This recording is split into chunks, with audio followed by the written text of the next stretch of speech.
구독 안 눌러주신 분들 구독 부탁드리고요. 좋아요 한 번씩 부탁드립니다. 오늘도 시청 감사합니다. 안녕하세요, 첼리브라입니다. 슬 올라가는 것 같이 하다가 또 슬쩍 떨어지기 시작을 했어요. 그래서 S와 플립 장세가 언제까지 지속될지 모르겠지만 한마디로 살얼음판을 걷는 심정을 투자자들한테 지금 엘리트라는 사람들, 시장을 핸들링하는 어떤 그 주체 세력이 지금 만들어 놨다라고 이제 전 개인적으로 생각을 합니다. 그래서 좀 약간 이 차티스트 업계에서 좀 유명한 사람들이 그런 말을 한 일주일 전부터 한 게 아닐까라는 생각을 해요. 그 사람들이 이제 했던 말이 이렇게 저렇게 흔들리지 말고 몇 달간은 그냥 자기 자리를 지켜라. 그런 말을 몇몇 분이 똑같은 얘기를 번갈아서 했었거든요. 그래서 저 같은 경우도 그렇게 하는 게 낫지 않을까 판단하고, 한국 분들은 연휴라서 그런지 관심이 없어요. 25 미치예요. 지금 현재 12도 안 되고 어쨌든 관심이 많이 없단 얘기죠. 지금 현재 상황이. 그리고 비트코인에 관해서 전 세계 분들은 90일 동안 3달간으로 봤을 때 지금 50은 넘었어요. 75 밑에 지금 현재.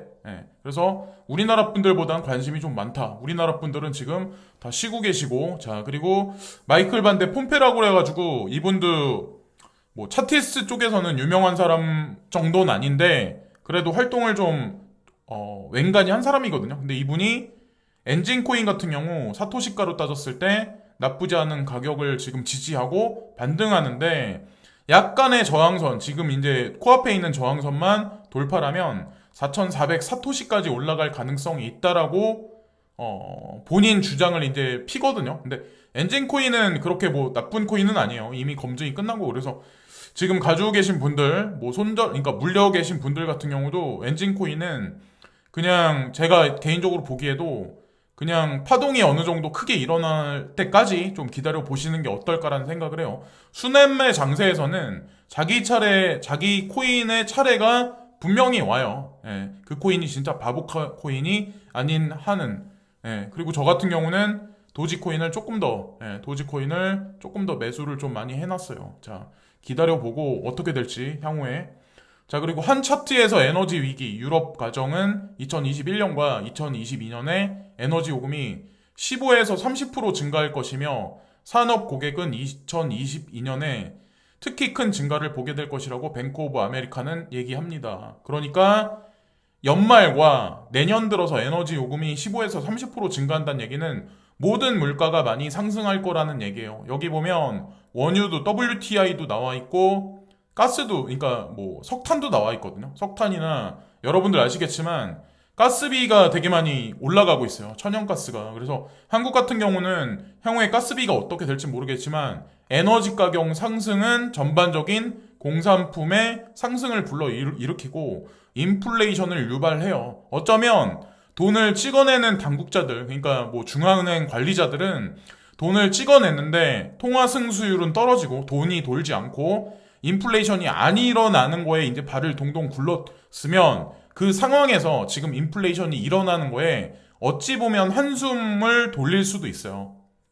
예전에 한숨을 쉬었다면 한숨 놨을 수도 있어요. 왜냐면 돈 값어치가 점점 떨어지는데 본인들은 돈을 더 많이 풀었거든. 근데 돈 푼 것만큼 인플레이션이 올라갔기 때문에 본인들 컨트롤 하에 들어갔다라고 판단하기 때문에 테이퍼링이란 얘기와 금리 인상이란 얘기를 번갈아 가면서 시장에 공포심을 주는 아마 트리거로, 주기적으로 아마 반복해서 공포심을 조장하는 게 아닐까라는 생각을 합니다. 다만 중요한 게 실업률은 지속적으로 떨어져야 되는데 지속적으로 계속 올라가기 때문에 당면 과제가 해결되지 않는 한 테이퍼링과 금리 인상은 정답이 될 수 없다는 거죠. 어쨌건 올해 하반기에 인플레이션은 기정사실이 된 것 같네요. 지금 현재 상황 보면. 그리고 제가 우유를 많이 먹는 편이에요. 우리 집이 우유를 많이 먹는 편이라 이런 거 아니면 이런 걸 시키거든요. 3리터짜리 이런 걸 시키는데, 그래서 한 컵씩 마시는 게 아니라 한 번 먹을 때 사발로 마셔요. 큰 사발 있잖아요. 근데 이 가격이 올라갔더라고요. 하룻밤 사이에. 제가 그래서 600원인가 500원인가 얼마인가 올라갔어요. 그래서 그 금액이 일단 올라갔다는 얘기는 다 올라갈 거란 얘기예요. 빵이 됐든 비스켓이 됐든 모든 물가가 좀 전에 이제 말씀드린 것 같이. 그래서 전반적으로 우리 실질적으로 우리 옆에 바로 코앞에 피부적으로 아마 느끼실 거고 뭐 라면 값도 상승하겠죠.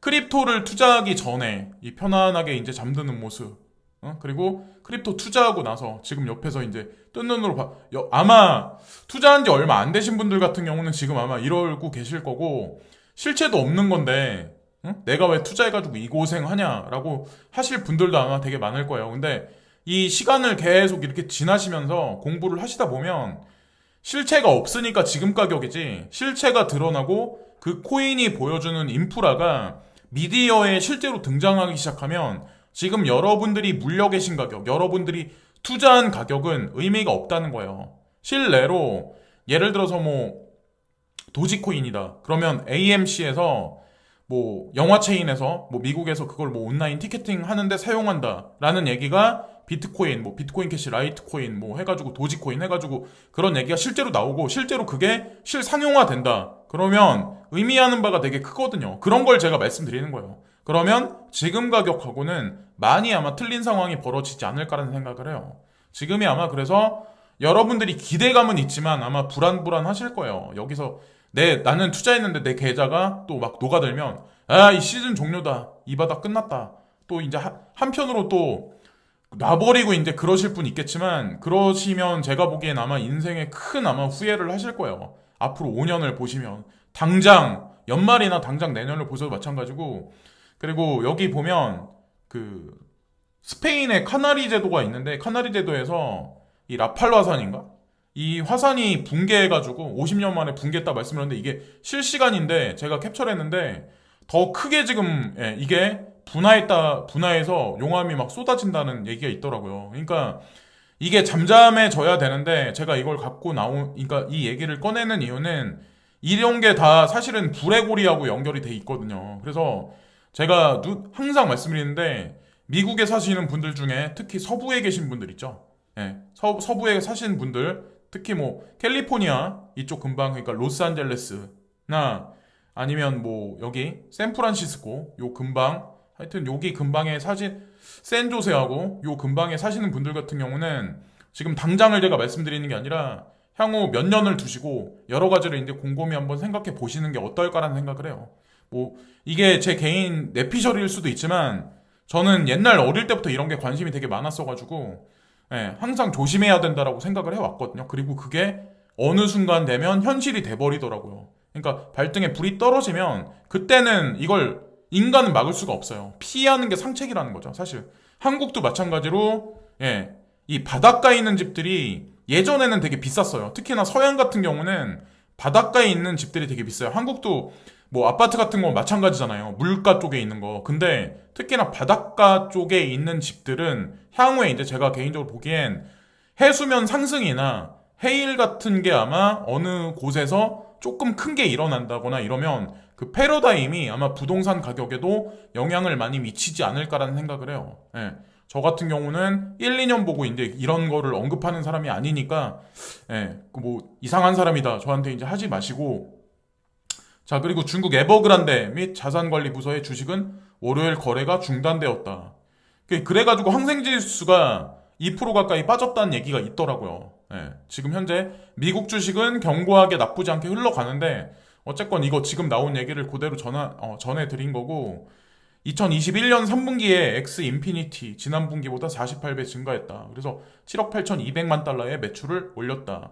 게임사 중에 도드라지게 성장률이 되게 엑스 인피니티가 많이 올라가더라고요. 그러니까 기존에는 블리자드나 뭐 EA 스포츠, 뭐 유비소프트는 저도 거기 게임을 하긴 했었는데 요즘엔 안 하는데 어쨌든 지금 블록체인하고 기반해서 첫 번째로 떠오르는 어떤 그 게임 기업이 이 기업이라고 하더라고요. 근데 한국 기업들 같은 경우도 아마 속속들이 거래소하고 관련해서 그러니까 코인사하고 관련해서 아마 파트너십 관계를 이제 직관적으로 대중이 알 수 있게 보내는 어떤 그런 거를 내지 않을까, 공시하지 않을까라는 생각을 해요. 대표적인 게 코빗하고 넥슨이죠. 한국 같은 경우는.